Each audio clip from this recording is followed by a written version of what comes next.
All right, let's talk Love is Blind season 7. And I feel like it should be Love is blindsiding. These people were blindsided by their relationships falling apart literally almost at the last minute, some just days before their wedding. And if I were single right now, I would feel terrified by this show because I know myself. Years ago, I would have said, see, this is why I'm single because guys say they're one thing, they end up being another. You get completely blindsided. And how do you know how to trust yourself? How can you make decisions? How do you know what's real? I think that's what a lot of people might be asking.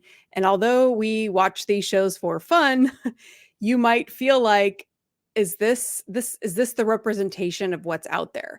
And I think even more alarming is the fact that these people still act this way, even though they are on national television. I mean, I'm just never not amazed by how people don't put up even a better front. It's like they literally forget the cameras are there. I've heard people become used to this, but it always blows me away how their character will fall apart and they don't care that they are literally in front of everyone and their family and their friends. It's mind boggling, which makes this even more terrifying if you're dating in the real world right now. You're on the dating apps and you're trying to figure out what are the signs. This is what I'm here to help you do. I have the 4 red flags nobody will ever talk about.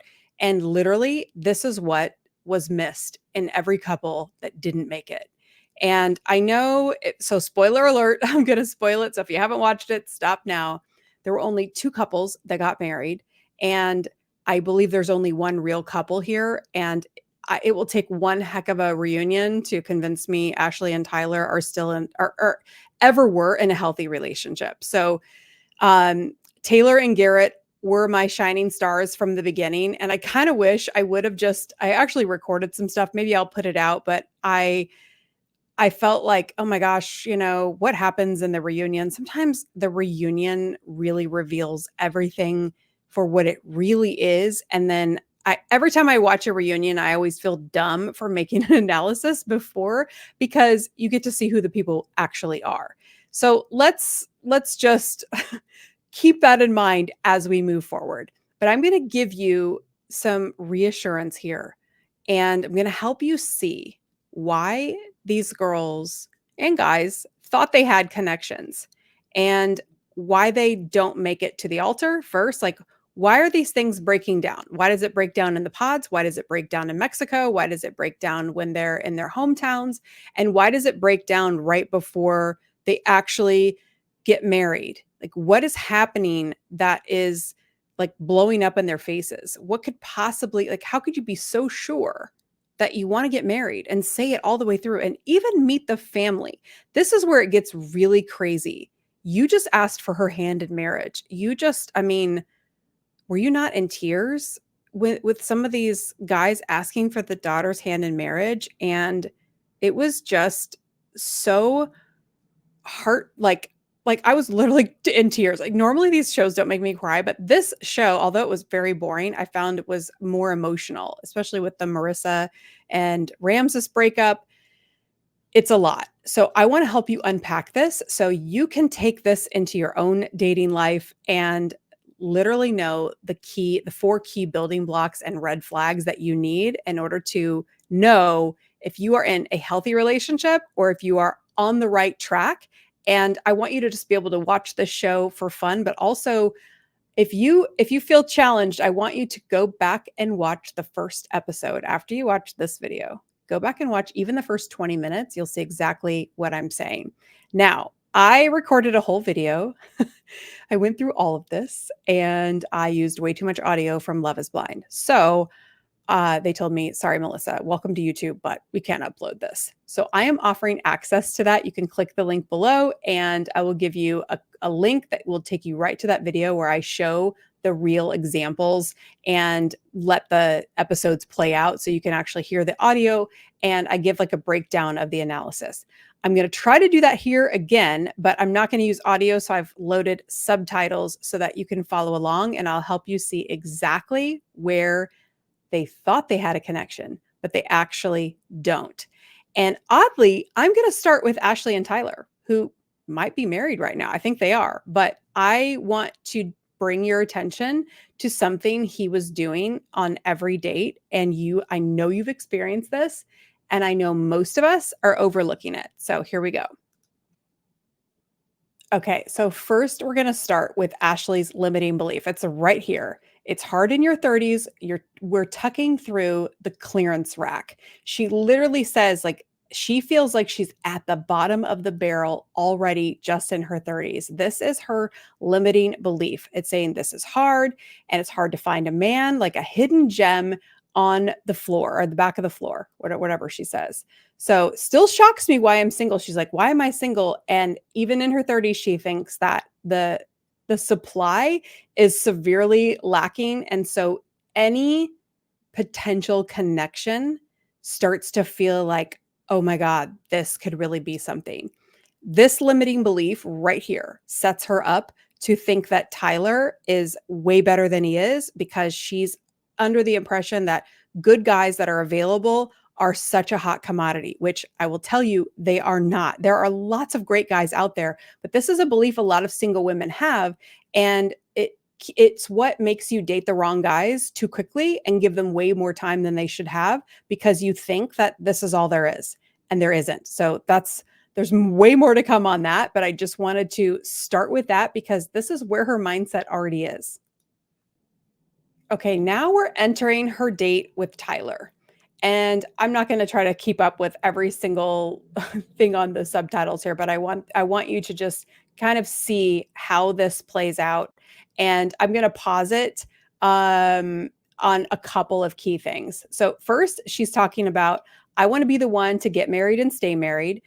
When she was little, she told her mom that one day we'll have a daddy just like the one in the movies. And she didn't get to have that experience. She fantasized about having a dad. She didn't want to end up like her mom. She wants to get it right, which is so great, right? But the like the movies tells me there's a fantasy already there. And so she enters the dating in the pods, and here she sits down with Tyler, and I just love her energy. And he says right away, "I'm a nervous wreck." And she's like, "You shouldn't be nervous." You can see her saying that right away. But he gets so nervous right off the bat. And she's saying, "You know what? I'm easy to talk to. Don't worry about it." She tries to put him at ease. And then his next response is, I had questions because she says, like, let's start easy. Like, what do you like to do? Okay, first let's go here. And he says, I like to hike. I like to be outdoors. I recently got a puppy. Okay, this is the first red flag that is going to repeat like crazy. He tells her he has a puppy about 3 months ago. Oh, what kind of puppy? So see, she asks him another question. She gets curious about him right off the bat. So he tells her Australian Shepherd, she's my hiking buddy. And then he asks her, what about you? Her response is, I like to try new restaurants. Okay. I'm a big foodie. Now, here's this opportunity. There you are, Tyler. You could ask a question. What kind of food do you like? And tell me about that. Or what do you like to order? Or what's your favorite place? I mean, they live in the same town, right? So they could immediately ask each other, where do you like to go? Instead, what does he say? Oh, I'm a huge food guy. I love to cook. This is the first red flag of self redirection instead of asking more questions or being more curious. So Ashley's under the impression right here that she's making a connection. And yes, they're getting common, they're learning they're both foodies. She's learned that he got a new dog, that he likes to go hiking. But what does he know about her? That she's a foodie. That's it. Okay. And as you watch this conversation progress, oh, you cook. Yes. Let me write that down. And he laughs. And so she said, let me think of what else is easy. And so right away, also, he said, I had questions to ask, but I'm nervous. So now the pressure is on her to be the one that's controlling how this goes because he's decided I'm too nervous to ask questions. So she's going to do all the work. And she doesn't, you guys, when you're doing this on dates, I just want you to be aware that, like think this is the whole reason I'm here. So you can think about, it's like, oh, I had questions, but see, she thinks that it's cute that he's nervous. So I love that you're nervous. Then he says, you seem calming. So this is really not connection here. This is a guy who is too insecure. He doesn't have questions. He's too nervous. She's leading the conversation. Anything she says, he brings it back to himself. I know this seems super harsh and critical, but I'm really honing in on this example because I want you to watch how this dynamic happens over and over again. Okay, so he said, your voice has brought down my edge a lot. Again, still about him trying to calm his nerves. And so then she's like, oh, okay, I'm glad. Then he says, what do you do for work? And so she says, I'm a marketing director. Okay, I also sit on the board of a nonprofit that's geared toward working with or geared toward women and children. Okay, she told him what she does and what her nonprofit is geared toward women and children. So that's pretty generic, right? Like there could be a lot of things that on the board of what type of nonprofit that's too general. So that he should be curious. What is it? What do you do? What do you do as a marketing director? There's a million things he could ask to get more curious. What do you think he says in response? I love that you do that honestly because it's one of my big things. And then he goes on to say, like, I refuse to not help anyone that can't help themselves. So she told him what she does. And then he's like, I refuse to not help. It's like, but are you on any boards? Like, what are you doing, Tyler? It's just another way for him to talk about himself. I feel like the look on her face is kind of appropriate, but she's listening. She's like, am I connecting? Is something going on? And she's like, oh, it's a pay it forward mindset. But it just makes the conversation generic because he didn't learn what food she likes. He didn't learn more about her job. He didn't learn about the nonprofit that she's on. He didn't take the time to go deep on anything. And so then she says, if you're blessed, it's like, why not bless others? So, of course, yes, but if you're really interested, you're going to go deeper. So then what does he say after that? Yeah, as far as kids. Okay, so now we're just done with work and we're just going to go on to what you think about kids. Now, this is funny if you know the end. I mean, not really funny, but just so creepy that he asked this question so early on because we know that these two are married and we'll find out in the reunion how they worked all this out. But Tyler drops a bomb on her later that he has 3 children. And first he says he was a sperm donor. So I think, okay, well, that's not a big deal. I mean, they're not his, I mean, they are biologically his kids, but if you donate sperm, he donated to a lesbian couple. And so that was the impression that was given. But we find out later, one of the pregnancies was a sperm donation. And then the lesbian couple broke up.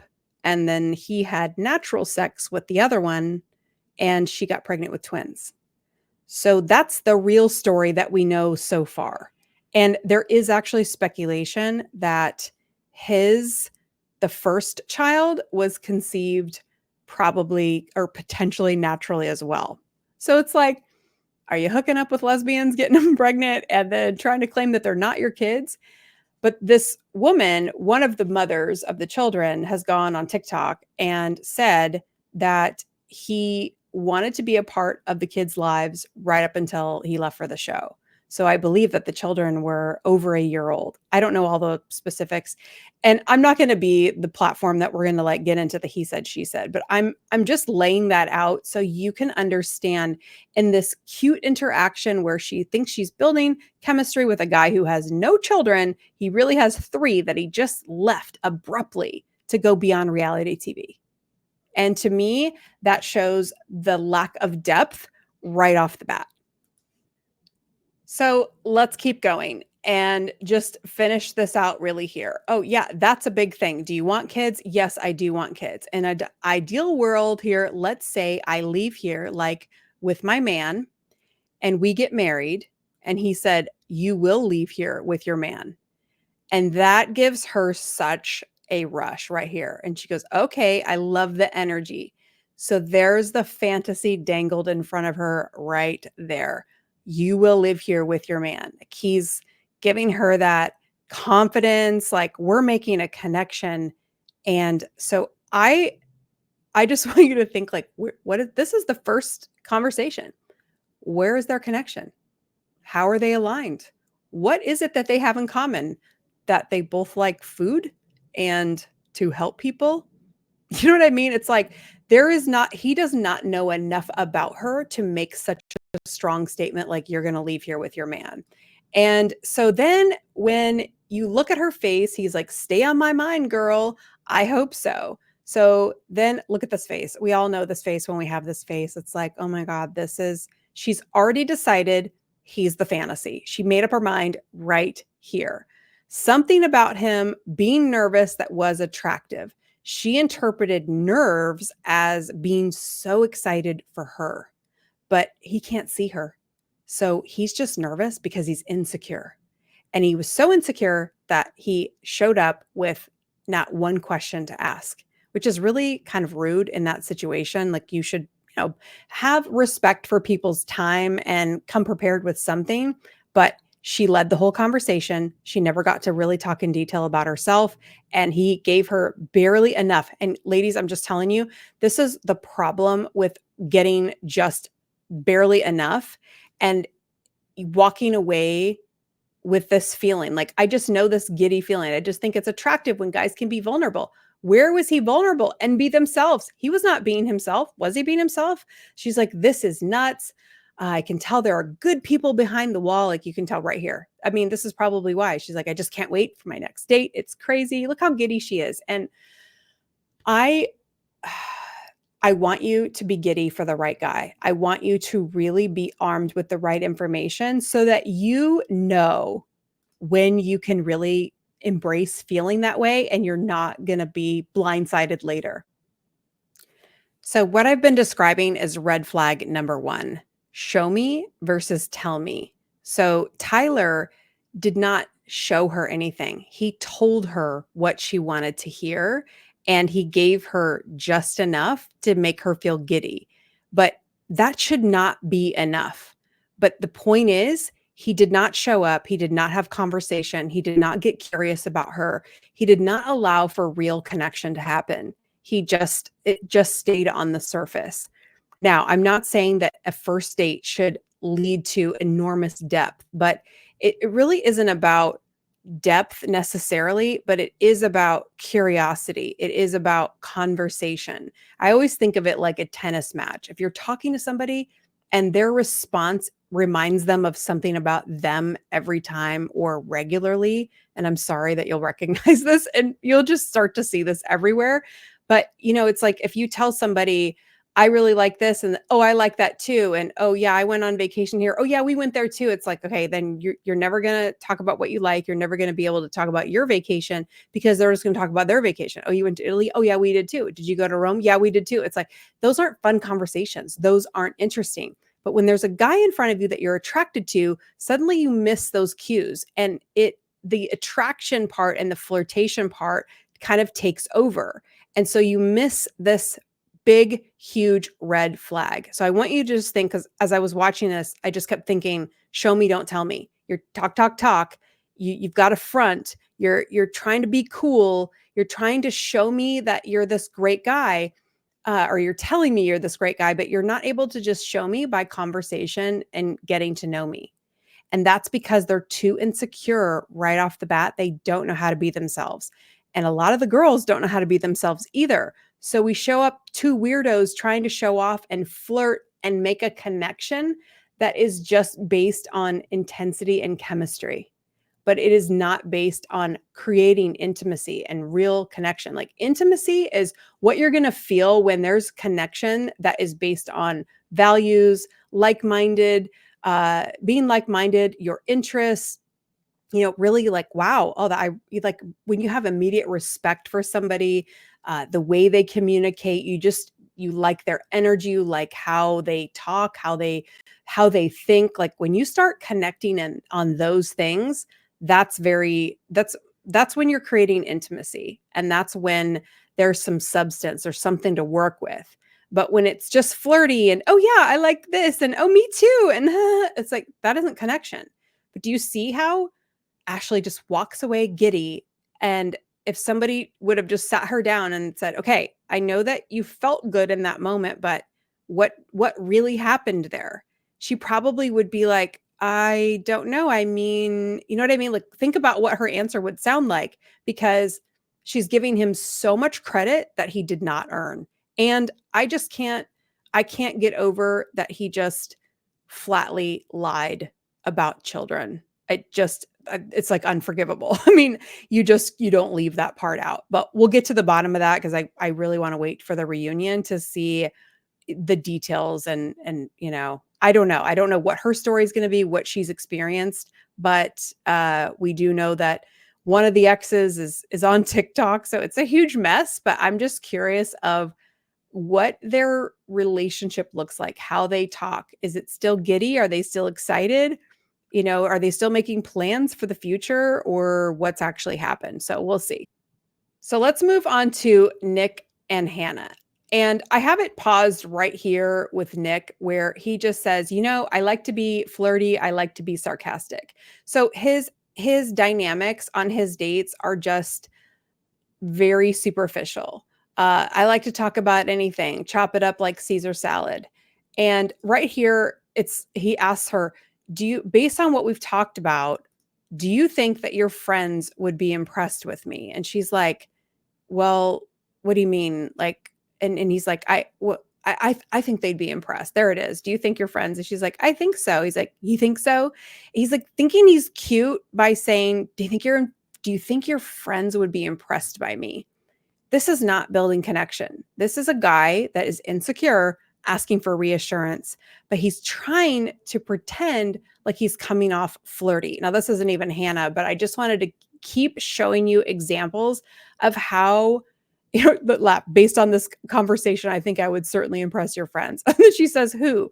It's like, it's just laughable because when you really are thinking about this, it's like these conversations are just going nowhere. Yet this is happening on dates all over because people really don't know how to base their interaction. We don't know what we're supposed to be talking about. We feel like there are so many topics that are off limits or we're going to look too masculine and we don't know how to just show up and be ourselves. And so that's where this starts to break down. And I'm going so far into this because when we aren't making connection, when they get further into this process, this is why they struggle so hard to propose or why things fall apart in Mexico or why things fall apart before they get to their actual wedding day, because when this doesn't stack up correctly, they don't have enough of a foundation, and then all of a sudden they realize I'm not standing on anything. It's sand underneath me. And now I don't know what to do because they don't have the information they need to base their decision. Okay, I'm going to jump to Taylor and Garrett really quick just because they're right here in the recording. And I want to give you an example, a positive example, so we can compare this more accurately. So here are Taylor and Garrett. They are meeting for the very first time. And he admits he hasn't prioritized love. He's been busy working and he realizes he was wasting time. So he asks her they ask their names, and here we go with a conversation. He's trying to find the person he wants to spend the rest of his life with. Okay, so right off the bat, he says, my name is Garrett. And she says, can I call you G? And he's like, wow, that's what I tell people to call me. Immediately, there's a connection there just based on the fact that off the cuff, she just said, can I call you G? Which is kind of a risk, like just the first letter of the name. It wouldn't be an immediate expectation. So right away, they have like a spark immediately. He's like, that's interesting. Like, that's what I tell people. And she's like, yeah, it's easier to say G on a basketball court. And he's like, yeah. So did you play sports? Right away, he asks her, did you play sports? You see how he's not necessarily just walking in with his list of questions too? I think this is a big sign of confidence when guys in this experience have the conversation skills to let the moment go where it goes, and they don't have like where you saw Tyler have his list of questions like, how about food? How about kids? I mean, it was just like, what do you do? Your kids? He went through the list because it was just like so, forced or which actually, now that I think about that, it's like, you did have a list of questions, but you just got so nervous in the beginning that she had to carry it. I don't know. But in this example, Garrett is easily carrying the conversation. So she says, I played basketball. Look at what he just says. No way. See, so you get it. So still they're still connecting. He's not changing the subject back to himself. So then uh, she says, he says, high school, or did you go to college or what? She goes, I just played super competitively in high school. So she answers the question. And then she did intramurals in college, but then she really hurt herself. And she says, I tore 2 ligaments. And he's like, no. And she goes like, yeah, it was terrible. So do you see how she's just able to they stay on topic. He asks more questions. He's learning. He's listening. He isn't, oh yeah, I played basketball too. Oh yeah. Like he's not self-redirecting. He's actually staying in the moment with her and getting to know her.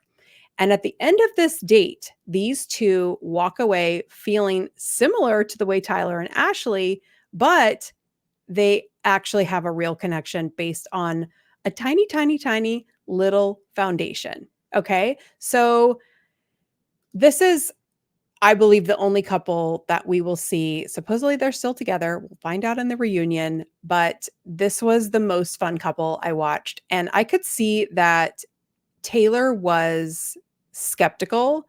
And this is where they geek out on the fact that they both are into science. Now, I will say she does self redirect here. He tells her he's a physicist, and she says, ugh, I hated physics. And so she does make it about her in that moment when she should have said, oh my gosh, what do you do? But he right away lets her off the hook. Don't worry, that's not a demerit. So the point of going through this with you is to share with you that we need to know when we're actually in a conversation versus volleying back and forth where it's like, oh yeah, but again about me, and then again about me, because it loses, you're basically just listening to somebody give a speech. And this is also what I call the idolize me gumball guy, where he wants the purple gumball. He's putting in the quarter, and sometimes putting in the quarter is asking you a question that helps him redirect back to himself, that gets you agreeing that he's impressive, you agreeing that, oh yeah, that's great. And so he wants the gumball, but he has to prompt you in some way to get you stimulated so that you start to be impressed with him and compliment him and give him the googly eyes and all the things he's looking for. But when a guy doesn't do that and he asks more questions, that is your first sign that he's in it for really getting to know you. Now, does this mean it's always the case? No. Sometimes guys will do this and they're just gathering information, but they may still turn into a jerk. So I don't want you to look at this as this foolproof way, but this is a really good indication. And the guys that ask a lot of questions and get to know you and then use it against you later, because I know you guys, and I know you're thinking like that, those types of guys usually never have the patience to really listen for too long. Like they'll do that for a period of time, but it's you can usually see they're getting annoyed, or I always I do the boring story test. I did this even with my husband. I told a story about this clubhouse that I had when I was a kid, and the clubhouse had a password. I literally said this to my husband who's in the other room. And when we were texting back and forth, I said, what's the cool kid's password? And he remembered it was Goldie, which was our cat's name. But it was just see, were you listening? Were you paying attention? Did you care about my story? Or did my boring childhood story, did you zone out and I wasn't really that interested? Because when you're really into somebody, you're paying attention. So this will prove over time, because people that aren't genuinely interested are not very good at pretending they're interested for very long. And it is the best gauge. And the reason I'm drawing this to your attention is because when you have someone who is actually interested, they are showing you who they are versus telling you who they are. So this is the show me versus telling me. Then after this, what you want to see is, okay, what is our connection? If you're showing me who you are, then we're building real intimacy, versus what are we building when we're just, when we're just like excited and flirting? Then it's just intensity. You're on sugar highs. That's it. There's nothing else that's sustaining you. but sugar highs are really fun. This is why my whole brand is Gumball Love. We are falling in love with the dopamine high, and we are associating that with the person that's in front of us, and we don't realize we aren't building anything underneath it. And so when the sugar high is gone, these people don't know how to decide who they want to marry because they're not standing on anything solid. And when you're not standing on anything solid, then what happens next? You realize, oh, I was kind of in a fantasy world instead of being in reality. So when I look at Taylor and Garrett, they're very much in reality. They're connecting on real things. They're having conversations about their lives. They're connecting about their work, family, and they walk away. It's like when it's intensity and fantasy, you have like, oh my God, where when it's deep, you have this, whoa, it's like a whole different new, you're still giddy, but you're thinking, dang, this is something. There is something here. And that feeling lasts so much longer. It will last well into your marriage because that person will continue, you'll continue to grow, and that depth will just it unfolds because you really never fully know somebody. You will get to know each other for the rest of your lives, which seems crazy if you've only dated these types like Nick and Leo and Tyler, Ramses. Like when you've only dated these types, it's really hard to imagine yourself on a date with a Garrett type. And that's what my whole platform is about preparing you for. I want to prepare you for the guy that's paying attention, that's listening. He's getting to know you. And let me tell you, that's intense. It's really intense. So you're not going to miss intensity because it's like, wow, this is real. And it feels so much different and it's so much better. And I think it's a huge thing that women think they're going to miss out on if they choose like the good guy. But no, the good guy is actually it's like, it's better, it's deeper, it's more meaningful, it's much more romantic. And the romance is able to sustain because it has foundation. Okay, so where am I going with this? I thought of this whole idea because when I watched how hard it was for them to share their feelings for each other in the pods, when it's like, okay, you need to get to the point where you're like, okay, I do see you as the person that I want to spend the rest of my life with. As ridiculous as that sounds for the timing, but they have to get to that point somehow. So why is it harder for other people? Why do these guys lose it overnight? Well, if you look at Garrett and Taylor, there's no way he could have just one day felt differently about her. You can tell the difference. If you watch the show, I know you're like, wow, yeah, like there's no way he could have just changed his mind. But when you look at the other relationships through this lens, you'll see it. You'll see that they're not really paying attention. They're not really connecting. There's a lot of red flags in all of these relationships. So I hope this is making sense as it builds and you think about, okay, so he's showing up. We are building real intimacy, which puts us in reality versus fantasy. And when you are in reality, you have real things to base your decisions, which easily makes it easy for them to share their feelings. Easily. It's like a smooth transition right into it. And very easy for them to choose the one. They're rarely confused between two people. People that are confused between two, I'm not saying that they're, flawed if that happens, but you really need to know yourself better because the one should be super obvious unless you just happen to find two that are, equally compatible, but I think it's very rare, if not almost impossible. But people get stuck here. Like, let's go through Leo and Hannah or Leo and Brittany. Leo just shows up like, I'm an art dealer. I have a lot of money. I'm afraid people are just going to like me for my money. So that's the only thing he talks about, though. It's like, hey, Leo, if you don't want people to like you only for your money, don't talk about it. He could even downplay. Yeah, I'm an art dealer. He doesn't have to say he owns it. He doesn't have to say he inherited it. But you see, that's the only thing he has to talk about. But then he also uses that and kind of pretends that that's the thing. He's afraid that I'm just afraid you're just going to like me for my money. But by the way, I have a lot of money. Aren't you impressed? Are you impressed by my money? But don't like me just for that. It's just, that's what he's doing on repeat. And he's like a scared little boy because he doesn't know how else to show up.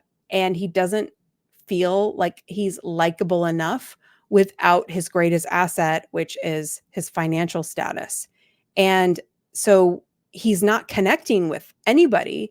He's just showing off and hoping that that's enough to impress her to then fall in love with him. But I think he gets really stuck because he also has to reciprocate those feelings. And he was just showing off. He wasn't building intimacy. He was in a fantasy. It was all intense and exciting. But then when the rubber meets the road, it comes down to it. He lost. He lost his, he just completely lost it. And then he's like, I like Hannah. Wait, I like Brittany. And the whole thing just got ridiculous. And Hannah was like, no, dude, I'm choosing Nick. And he just didn't want to lose.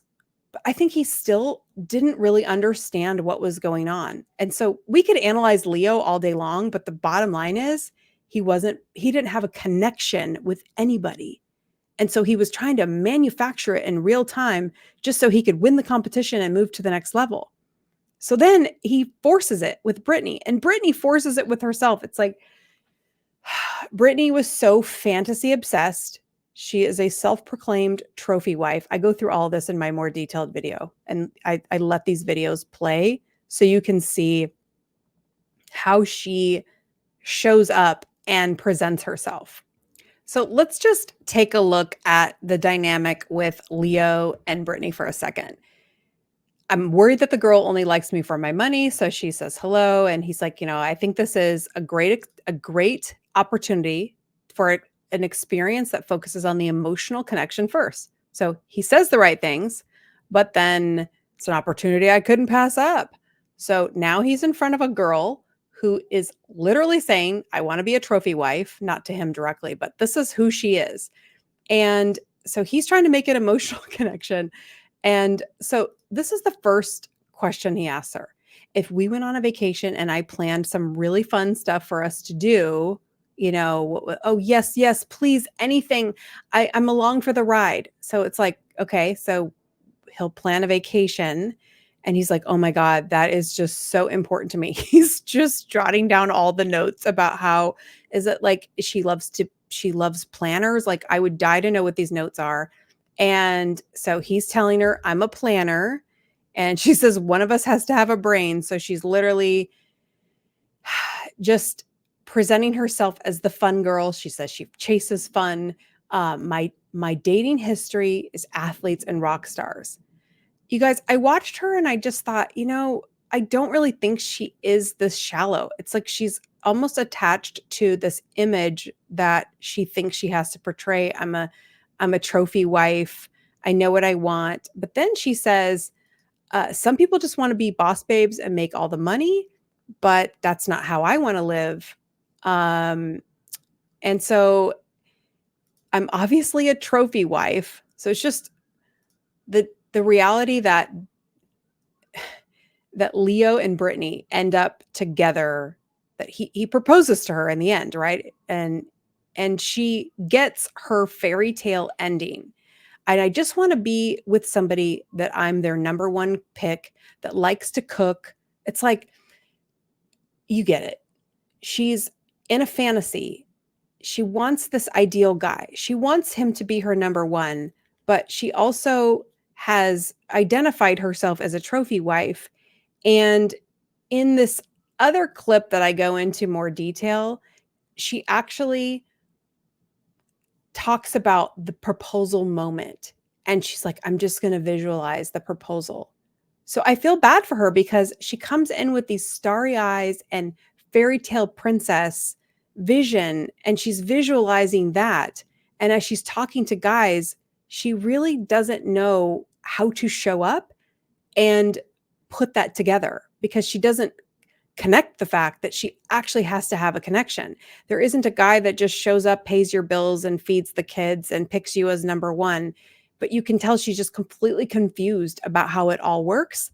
And so I think at the end, when she gets the proposal, She literally gets what she visualized. She gets what she was trying to manifest, but she only got that because it was very clear. This was the most fake proposal that they literally called it out. She's like, this feels fake. This feels like it's not real because he's telling her he loves her and that he wants to be with her and he's kissing her because he's very attracted to her, but she knows it's empty. And I was hoping, like, okay, Brittany, do you see that the fantasy that you think you want, when you just get that and you don't get the rest, it doesn't matter. So, although I know she looks very shallow, but I think there are a lot of us that think a ring and a husband is just going to make everything perfect. And I'm telling you, if you don't put these building blocks together and you don't know really what it takes to pull that whole connection together and so that it actually has what it takes to be a marriage, then you're going to end up like Brittany could very well end up married to lots of guys, but she's the girl that will have the big ring and she'll be at the whatever workout classes, drinking her smoothie and feeling lonely. She'll feel sad. He'll likely be cheating on her because the guy that wants a trophy wife is not in love with her for who she is. And it's sad, right? It's just a sad picture. But I think that there are a lot of us that hope that just getting married and checking that box will then somehow pull the rest of the picture together. And if you don't have these other components, that's when it falls apart. So just to kind of review, if you're showing up and you are creating intimacy and you are in reality, you will easily be able to share your feelings and have a real foundation. But if you're just talking a good game and you are in this intensity and fantasy, then you won't be able to share feelings because they won't be based in anything real that actually has connection. And then you're left with that empty feeling. And this is what so many of these couples went through, and they didn't realize it until it was too late. Okay, now I'm going to show you one part that I almost forgot about. And this is when Garrett calls Taylor out because Taylor is playing the hard to get, not giving enough information. He's really trying to get to know her. And in the very beginning, he's like, you know what?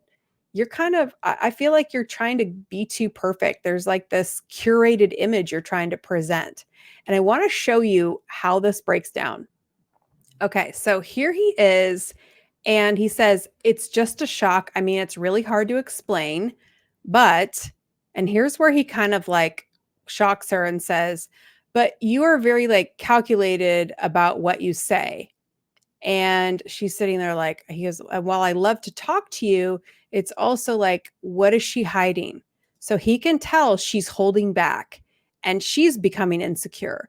This is something that he's taking a risk here. Look at her face. She's like, ooh, what is this? Because healthy dudes that really are looking for real connection will do this to you. They will call you out. This is your equal talking to you, going, hey, I don't feel like you're giving me the whole picture. So she's sitting there like, ooh, and he waits for the answer. And she says, okay, and that's good feedback to get. And so what does she say? I guess it's hard to hear it, and it comes across like, so now they're having like oh, it's hard to hear that I'm calculated. And then okay, he says, maybe that's not fair, but it's just how you talk. So he's saying you're very slow, methodical, and careful. So he's calling her out like, are you being completely yourself with me, or are you being like like she doesn't want to share her ethnicity. So that's the one thing that he's like, are you just trying to present this carefully curated image? So this upsets her a little bit. She's like, you can see her almost tearing up. But these are moments, and I just love how he sits and waits. And I said, I don't think it is. I really don't. And then she shares that the reason she's not sharing her ethnicity is because it was an opportunity to know someone without them knowing how she looks. And she's like, I'm really interested. And she is intellectual, and thought process like is enough. So they have this conversation, but it's really not about what they're talking about. It's just the fact that he is telling her, my feelings for you are insane. Like I described, it's as if my heart is being ripped out of my chest. Look how easy it is. I'm getting chills. It is, oh, I love it. He's so willing to just say it, where these other guys are hiding and they don't want to say how they feel because they're scared, and they're still boys. This is how a man shows up. And he's saying, I'm having these feelings for you, and but I need to know, but I know I need to know more before I'm going to get there. So I just love her face. It's like he's saying to her, I need more from you, honey, because I really like what I see, and my heart is exploding, but you got to give me more. So look how different this is. Like, I want more from you. I want to know, I want to really know you. And I guarantee you she's never had this experience before. And so she's got to sit with that. And before I'm ready to like you, and make that next step, I need to know more about who you are. I think you definitely feel the same way. I hope that you do. But look at her face. She's just like, what is this? Like, I've never heard this before. I love how her hands on her hip, like, dang, what is this? But we need to learn more.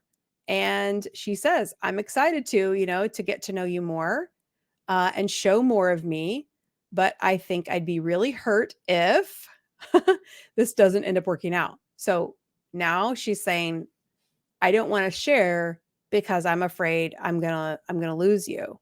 And then what if I give too much of myself away and I lose? She's like, I need to at a certain point feel like I'm enough.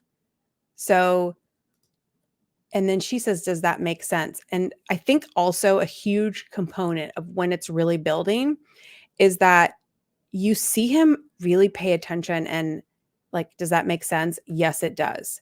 And so less calculated, more. He's like, no, thank you. She's like, at least we can just find out that it's my personality that sucks. I love how they're able to laugh in this moment.